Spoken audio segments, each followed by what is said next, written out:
I'm Bruce from New England Solar Hot Water. New England Solar Hot Water is an installer of the Smart Solar solar-assisted heat pump water heating system. This is the second video in a series. The first video was introductory in nature, where we talked about the Smart Solar system in general, as well as a core innovation, which is an outdoor evaporator panel that allows heat energy for heating your hot water to come from outside your home, as opposed to harvesting warm air from inside your home to make hot water.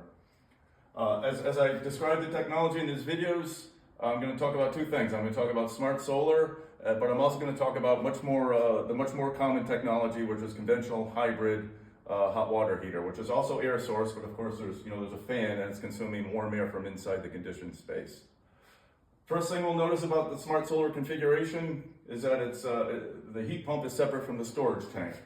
There's lots of advantages to doing so. You could have a heat pump in one room, you can have the storage tank elsewhere, but the biggest advantage is that you can have larger storage tanks. Smart Solar is available in 65, 80, not in this picture, we can only get so much in the 120 gallon tank.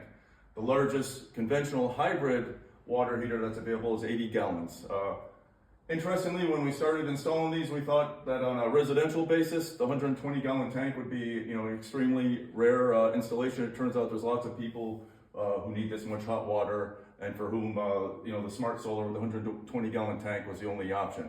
Electric resistance heaters are maxed out at 50 gallons, so sometimes people put two in a row, which is silly. And of course, a hybrid water heater, the largest size you can buy is 80 gallons. The general benefit of having more storage rather than less is that as there's a hot water demand, everybody's showering at once.